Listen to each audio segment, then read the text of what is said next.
The moment Thea Kimball stepped off the dusty stagecoach in Madisonville, Texas, in the scorching summer of 1877, she knew the letter she had received from Harrison Edwards was not something she could ever truly respond to in writing, because she had never learned to read a single word of it. Someone at the Boston boarding house where she worked as a kitchen maid had read it aloud to her, and the words had painted a picture of opportunity so vivid she could almost touch it. A ranch in Texas, a man seeking a wife, a chance to escape the grinding poverty and endless drudgery that had defined her 20 years of life. Now, standing in the relentless heat with nothing but a threadbare carpetbag and the clothes on her back, she wondered if she had made a terrible mistake. Harrison Edwards stood on the wooden sidewalk outside the general store, his hat pulled low against the afternoon sun, watching the stagecoach with a mixture of hope and dread that had been building for weeks. At 28, he had built his ranch from nothing, carved it out of the harsh Texas landscape through sheer determination and backbreaking work. He had cattle, land, a sturdy house, everything except someone to share it with. The isolation had started to wear on him, the endless silence of the prairie broken only by the wind and the occasional lowing of cattle. He had placed the advertisement almost on a whim, half expecting nothing to come of it. And then Thea's response had arrived. A simple letter that his foreman's wife had helped compose based on what little information the boarding house owner had provided about her. He had written back immediately, sending money for her passage, and trying to paint an honest picture of what life on a Texas ranch would entail. When Thea stepped down from the coach, Harrison felt his breath catch in his throat. She was small and slender, with auburn hair that caught the sunlight and green eyes that darted nervously around the unfamiliar street. Her dress was worn but clean, carefully mended in several places, and she clutched her bag as though it contained all her worldly possessions, which Harrison suspected it probably did. He stepped forward, removing his hat in a gesture his mother had drilled into him years before she passed. "Miss Kimball," he asked, his voice rough from disuse and sudden nervousness. Thea turned toward him, her eyes widening slightly as she took in his appearance. Harrison was tall and lean, weathered by sun and wind, with dark hair and gray eyes that held a surprising gentleness. His hands were calloused and rough, the hands of a working man, but there was something kind in his expression that made the knot of fear in her stomach loosen slightly. "Mr. Edwards," she said, her voice barely above a whisper. She had practiced saying his name during the long journey from Boston, wanting to get it right. "Harrison, please," he said, offering a small smile. "Welcome to Madisonville. I hope the journey was not too difficult."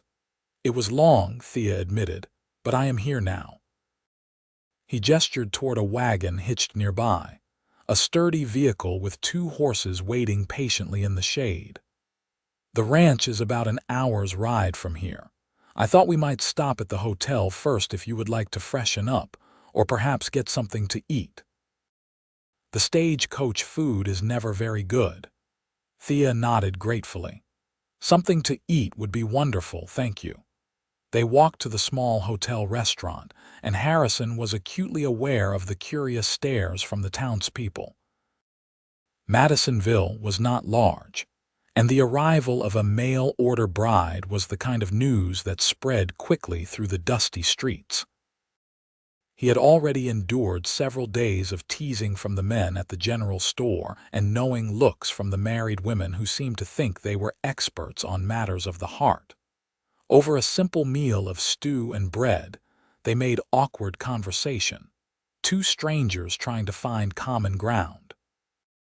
Harrison talked about the ranch, describing the land and the cattle, the small house he had built himself, and the rhythms of ranch life. Thea listened intently, nodding at appropriate moments, but Harrison noticed she did not ask many questions. She seemed nervous, her hands fidgeting with her napkin, and he tried to put her at ease. "I know this must be overwhelming," he said gently. "Coming all this way to meet someone you have never seen before. I want you to know that I meant what I wrote in my letter. I am looking for a partner, someone to build a life with. I will not rush you into anything you are not ready for." Thea felt a wave of guilt wash over her. The letter he mentioned, the one she supposedly wrote, had been composed by Mrs. Henderson at the boarding house, a kindly widow who had helped Thea when she confessed her inability to read Harrison's proposal. Mrs. Henderson had asked Thea questions about what she wanted to say, and then put the words on paper. But Thea had no idea what exactly had been written. She had signed her name at the bottom, the only letters she knew how to make, copied painstakingly from a sample Mrs. Henderson had provided. "You are very kind," Thea said quietly. "I appreciate your patience." They finished their meal and loaded into the wagon for the journey to the ranch. The landscape rolled out before them, vast and empty in a way that both thrilled and frightened Thea. In Boston, she had never been far from buildings and people, the constant noise and bustle of city life. Here, there was only the endless sky and the whispering grass, the occasional cry of a hawk circling overhead.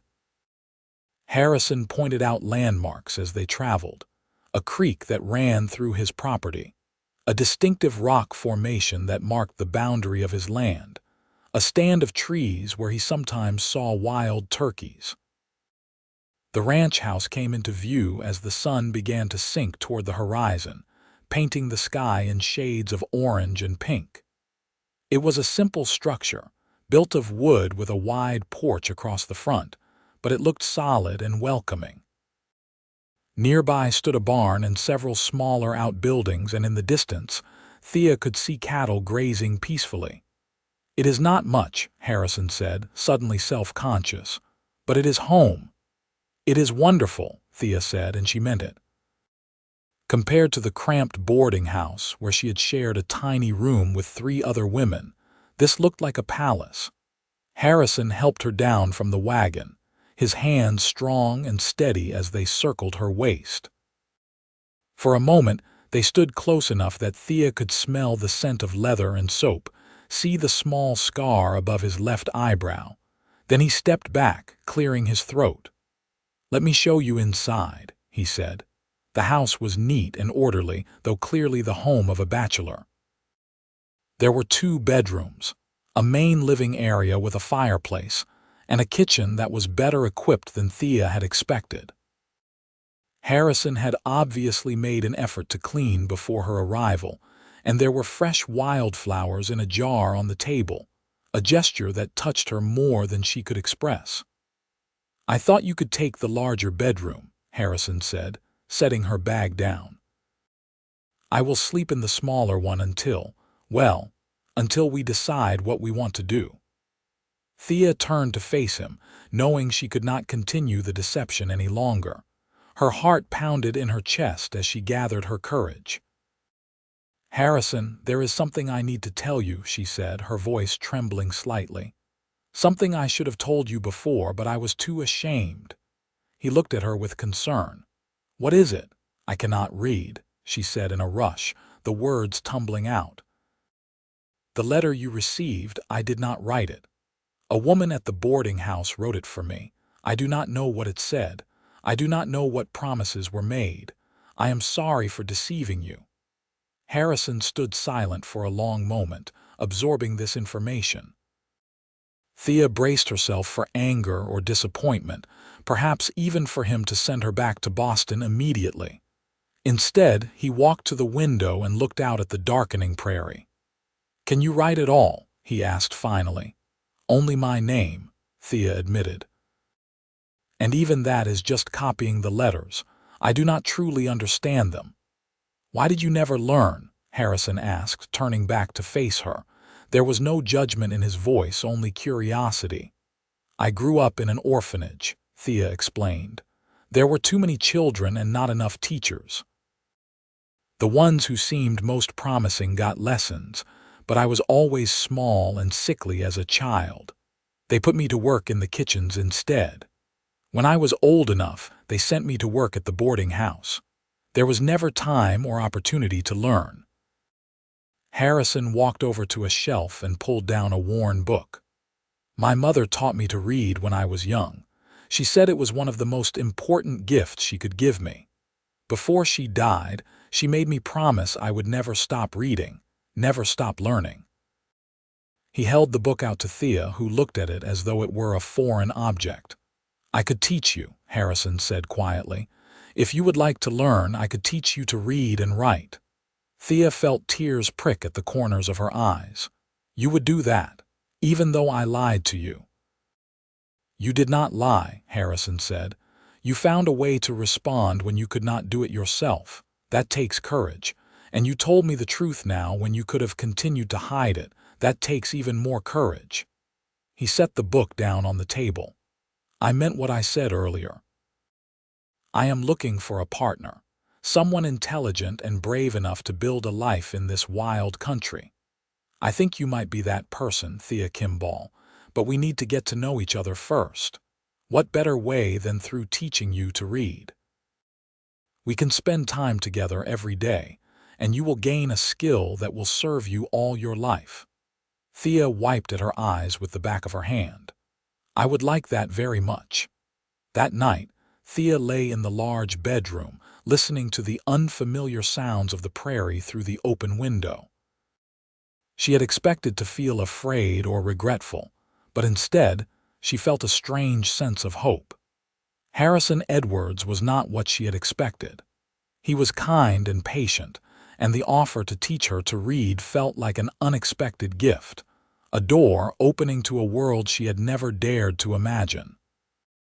In the smaller bedroom, Harrison sat on the edge of his bed, thinking about the woman who had traveled so far on faith alone.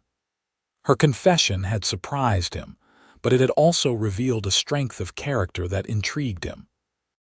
He had worried that he would get a wife who expected luxuries he could not provide, or who would wilt under the harsh realities of ranch life. Instead, he had gotten someone who was honest enough to reveal her greatest vulnerability.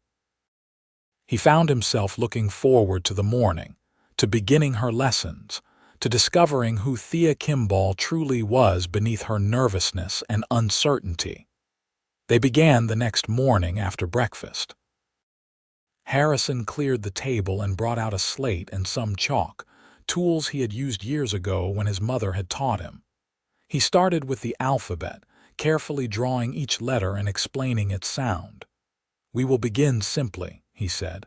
"First, you need to know the letters. Once you know them, we can start putting them together into words."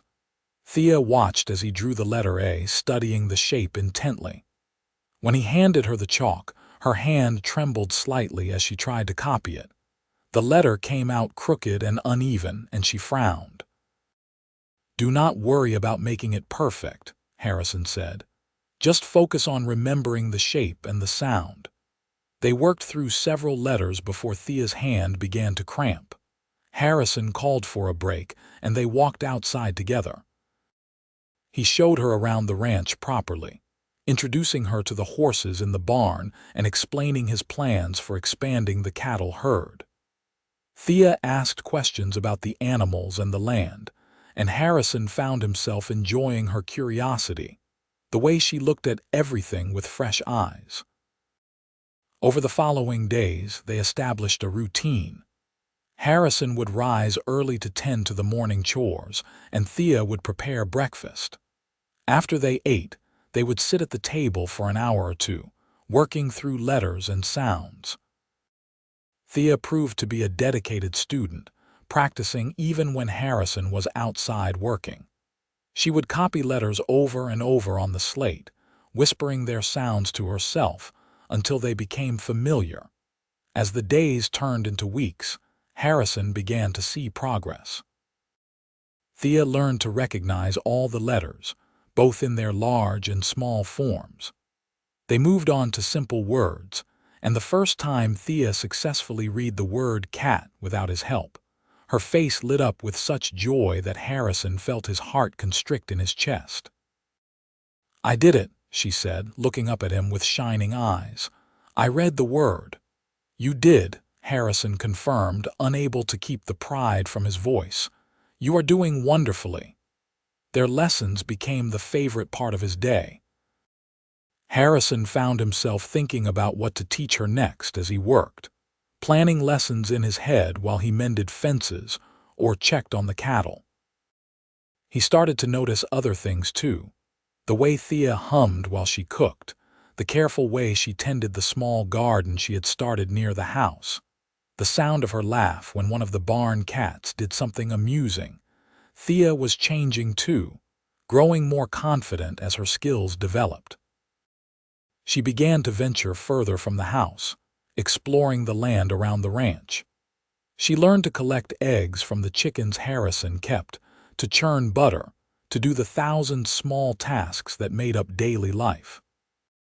In the evenings, after supper, Harrison would sometimes read aloud to her from his mother's books, and Thea would listen with rapt attention, following along as best she could when he pointed to the words on the page.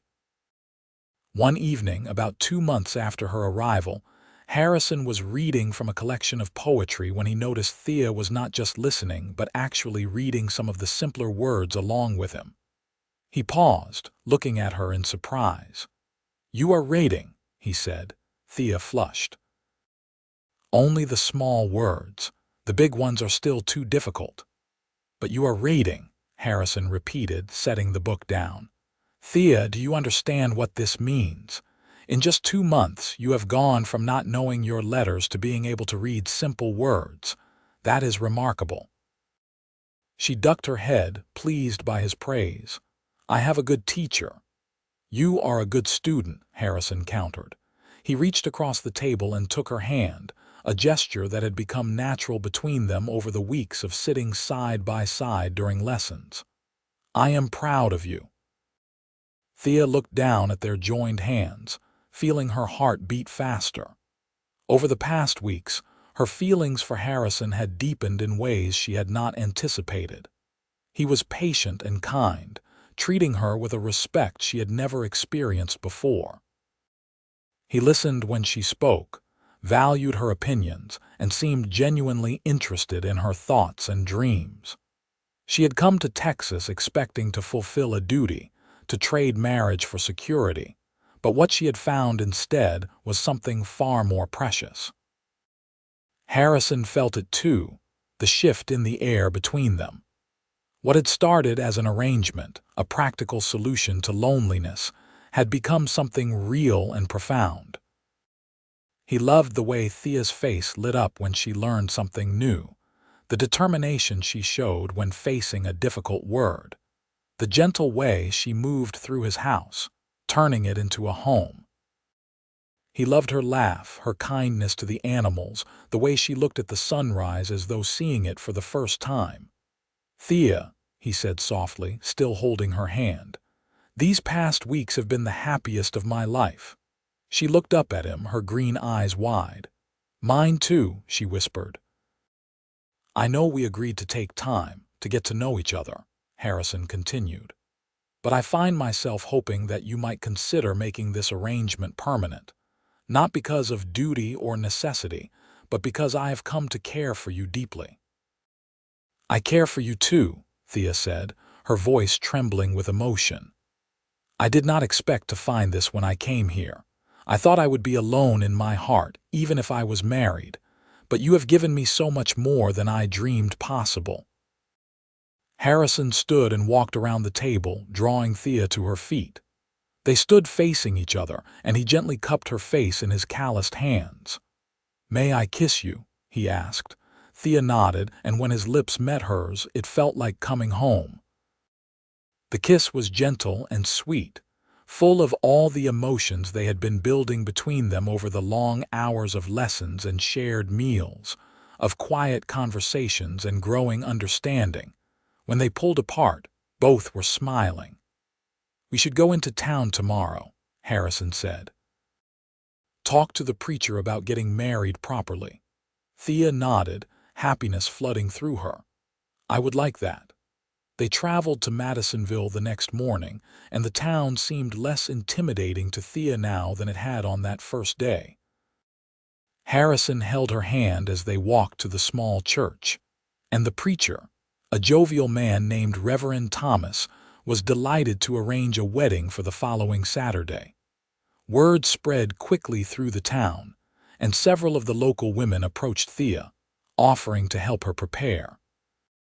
Among them was Martha Sullivan, the wife of a neighboring rancher, who insisted that Thea must have a proper dress for the occasion. "I was married in this dress 20 years ago," Martha said, showing Thea a beautiful gown of ivory lace. "I have been saving it for my daughter, but she has decided to wait a few more years before marrying. I would be honored if you would wear it." Thea was overwhelmed by the kindness. "I could not possibly. You can and you will," Martha said firmly. Every bride deserves to feel beautiful on her wedding day. The week passed in a flurry of preparation. Harrison cleaned the house from top to bottom, and Thea worked with Martha and the other women to prepare food for the small celebration they planned after the ceremony. In the evenings, they continued their lessons, but now there was an added sweetness to their time together, an anticipation of the life they would build. On Saturday morning, Thea stood in the church's small back room, looking at herself in the mirror. Martha's dress fit her almost perfectly with just a few small adjustments, and her hair had been arranged in a style far more elegant than she had ever worn. She looked like a stranger to herself, but a happy stranger, a woman on the verge of a new life. When she walked down the aisle on the arm of the town doctor, who had kindly agreed to give her away, she saw only Harrison waiting at the front of the church. He wore his best suit, his hair neatly combed, and the look in his eyes when he saw her made her breath catch. The ceremony was simple but heartfelt. They spoke their vows before God and the small gathering of townspeople who had come to witness their union. When Reverend Thomas pronounced them husband and wife, Harrison kissed Thea with a tenderness that brought tears to more than one eye in the congregation. The celebration afterward was joyful, with food and music and dancing. Harrison, who claimed he was not much of a dancer, swept Thea around the floor with surprising grace, holding her close as the fiddle player created a lively tune. "I love you," he whispered in her ear as they danced. "I love you too," Thea replied, the words feeling both new and ancient, as though she had been waiting her whole life to say them to him. They returned to the ranch as the sun was setting, painting the sky in brilliant shades of crimson and gold. Harrison carried Thea over the threshold, both of them laughing at the silliness and romance of the gesture. That night, they came together as husband and wife, and Thea discovered that physical love could be as beautiful and profound as the emotional connection they had built. The months that followed were some of the happiest either of them had known. Thea's reading improved steadily until she could work her way through entire pages with only occasional help from Harrison. She started keeping a journal, carefully writing about their daily life, the small joys and challenges that made up their existence. Harrison would sometimes read her entries and marvel at how much her writing had improved, how she could capture the beauty of the prairie in simple, heartfelt words. Winter came to the Texas plains, bringing occasional cold snaps and the need to ensure the cattle had enough fodder. Thea learned to help with the ranch work, feeding the animals when Harrison had to ride out to check on the herds. She proved surprisingly adept with the horses, and Harrison bought her a gentle mare she named Daisy. By spring, Thea discovered she was expecting their first child. Harrison was overjoyed, treating her with such careful attention that she had to laugh and remind him she was not made of glass. "I cannot help it," he said, his hand resting gently on her still flat stomach. "You are carrying our child. Our family is growing." "Then you should be happy, not worried," Thea said, kissing him softly. "I am strong and healthy, thanks to your good cooking and the fresh air of the ranch." Their son was born in the late autumn of 1878, a healthy baby with his father's dark hair and his mother's green eyes. They named him Henry, and Harrison wept when he held his son for the first time, overcome with love and gratitude. Thea recovered quickly from the birth, and soon the house was filled with the sounds of a baby's cries and gurgles. She would sometimes read to Henry from the books Harrison had given her, even though he was too young to understand, wanting him to hear the sound of words from the very beginning. "He will grow up knowing how to read," Thea said one evening, rocking Henry as Harrison looked on. "He will never know what it is like to feel lost in a world of letters he cannot understand." "Thanks to his mother's determination," Harrison said, coming to stand beside them. "You have come so far, Thea. Sometimes I forget that you could not read at all when you first arrived." "I had a good teacher," Thea said, echoing the words she had spoken so many months before. "And a good reason to learn. I wanted to be able to read your letters if you ever had to travel away. I wanted to be able to help you with the ranch records. I wanted to be your true partner." "You are," Harrison assured her, "in every possible way." As Henry grew, the ranch prospered. Harrison expanded his herd and bought more land, building their future with steady determination.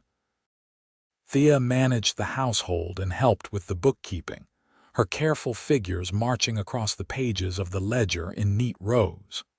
She also began teaching some of the other ranch wives to read, holding informal lessons in her kitchen much as Harrison had once taught her at the same table. When Henry was 3, Thea gave birth to twin daughters, Emma and Rose, who kept the household in cheerful chaos. Harrison proved to be a devoted father, spending his evenings playing with the children and reading to them from the growing collection of books he purchased whenever he went to town. The years passed in a rhythm of seasons, of planting and harvest, of cattle drives and quiet winter evenings. Thea and Harrison's love deepened and matured, strengthened by the trials they faced together and the joys they shared. They weathered drought and hard winters, celebrated good years, and supported each other through difficult ones. One evening, when they had been married nearly 10 years, Thea sat at the table writing a letter to Martha Sullivan, who had moved to San Antonio with her husband. Harrison watched her, remembering the nervous young woman who had arrived in Madisonville unable to read a single word. "What are you smiling about?" Thea asked, looking up from her letter. "I was just thinking about the day you arrived," Harrison said. "How frightened you looked stepping off that stagecoach."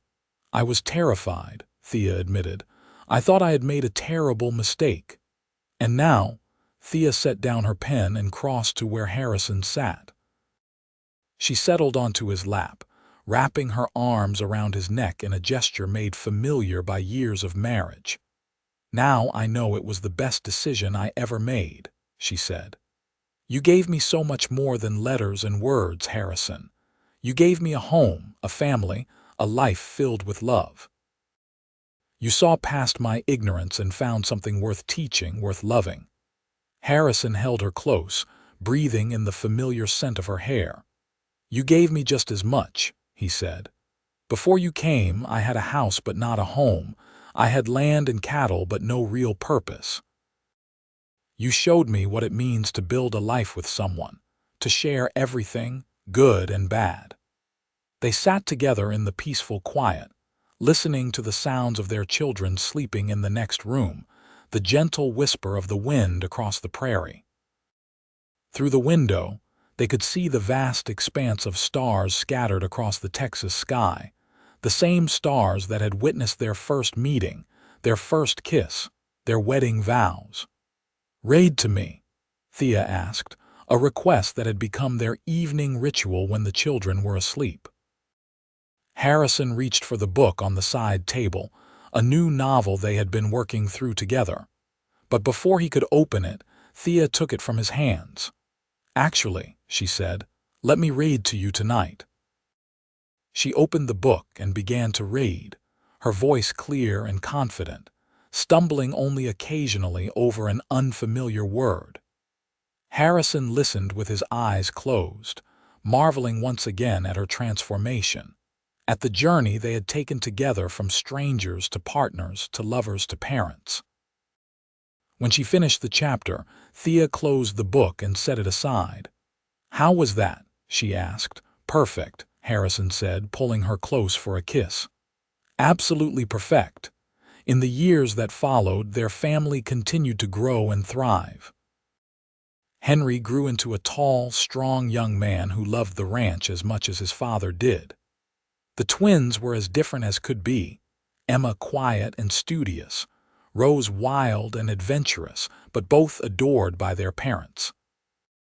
When Thea was 42, she surprised everyone by giving birth to another son, whom they named Samuel. By then, the ranch had grown into one of the most successful in the region, and the house had been expanded to accommodate their growing family. Thea's literacy lessons had evolved into a small school that served the children of several neighboring ranches, and she took pride in ensuring that no child in her area would grow up unable to read as she had. Harrison watched with pride as his wife taught reading to a new generation, using many of the same patient methods he had once used with her. Sometimes, when he saw her bent over a slate with a struggling student, pointing out letters and sounds with infinite patience, he would remember those early days of their marriage, the hours spent at that same table, falling in love one letter at a time. On their 25th wedding anniversary, Harrison surprised Thea with a gift he had been planning for months. It was a leather-bound journal, expensive and beautiful, with her name embossed in gold on the cover. "For your writing," he said as she opened it with trembling hands. "You have filled so many journals over the years with your thoughts and memories. I wanted you to have something special for the next chapter of our life." Thea ran her fingers over the smooth leather, tears gathering in her eyes. "It is beautiful," she whispered. "Thank you." That night, she made the first entry in the new journal, writing about the journey that had brought her from a scared young woman who could not read to a confident matriarch of a thriving family.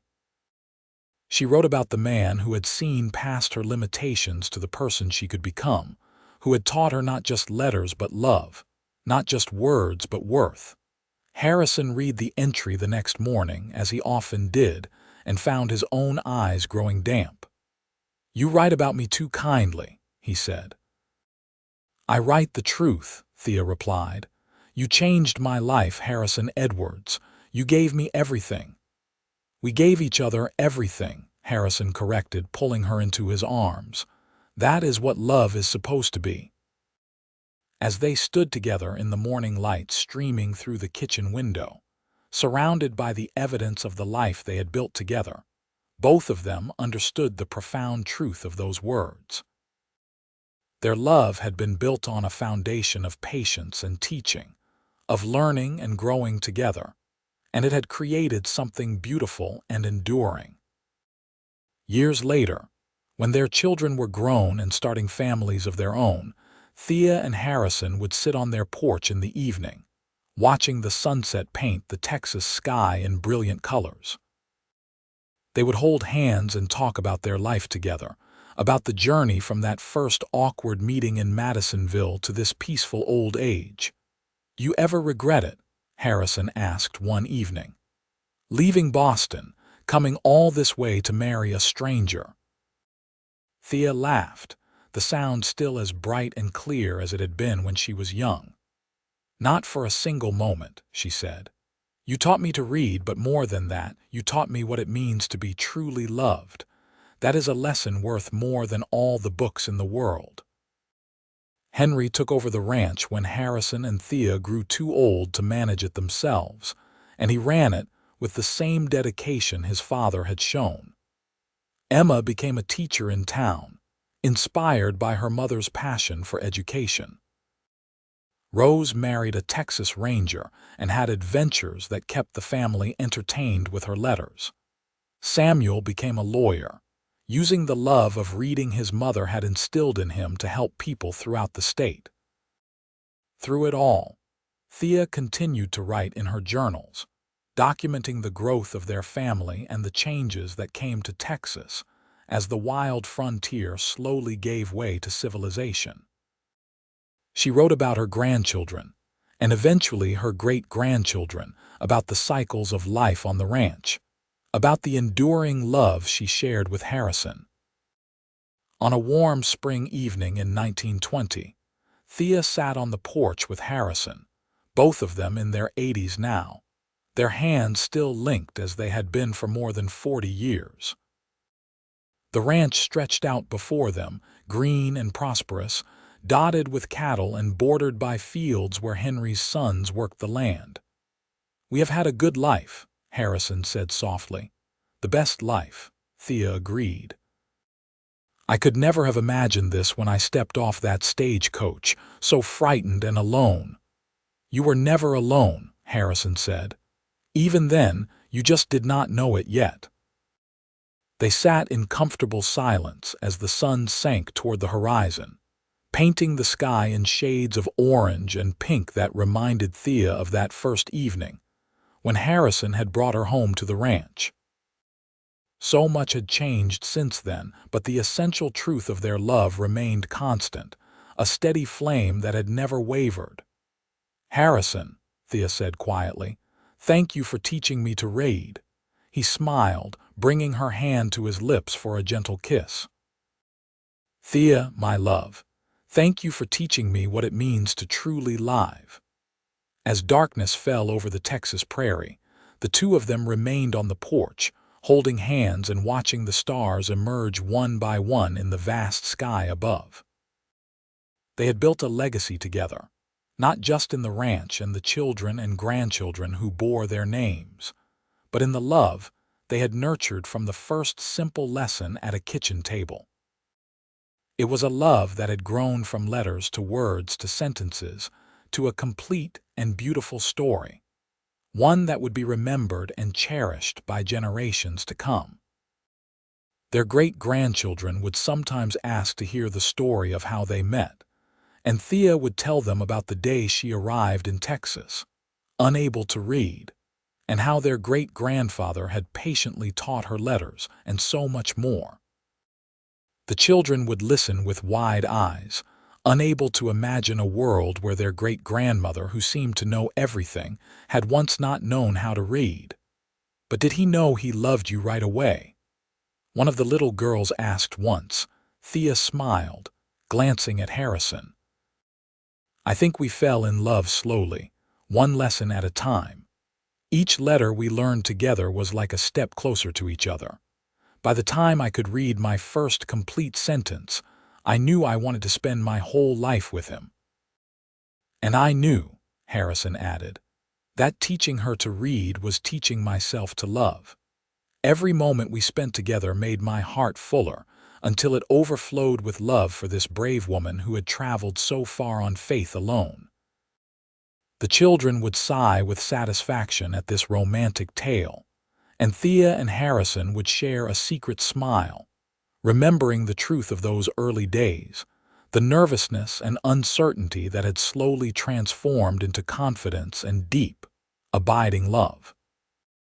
When Harrison passed away peacefully in his sleep at the age of 87, Thea grieved deeply but without bitterness. They had been given more than 60 years together, years filled with love and laughter, challenges and triumphs.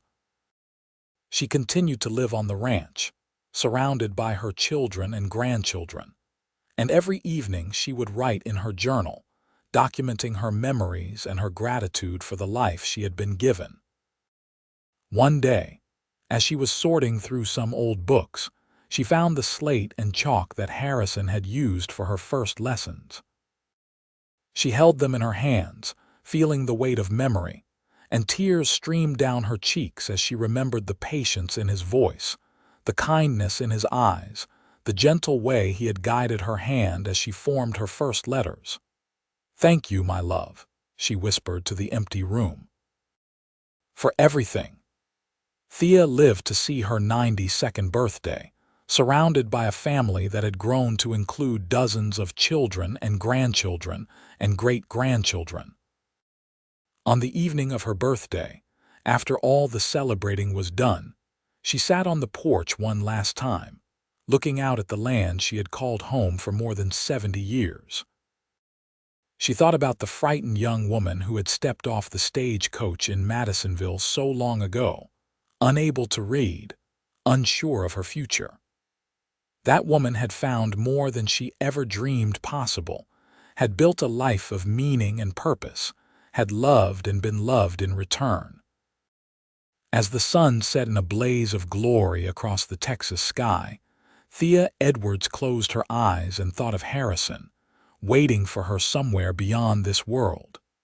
She thought of the first words she had ever read, simple and small, and how they had opened the door to a universe of knowledge and beauty. She thought of all the lessons they had shared, all the words they had spoken and written, all the love they had built letter by letter, day by day.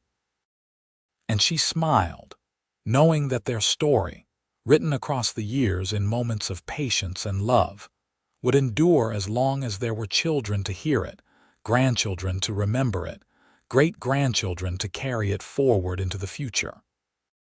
It was a story that had begun with a simple act of teaching, and had blossomed into a love that transformed two lives, and created a legacy that would never be forgotten. The last entry in Thea's final journal, written in the careful hand she had spent a lifetime perfecting, read simply, "I came to Texas unable to read, and Harrison taught me letters. But the greatest lesson he taught me was love, and that is a story that will never end."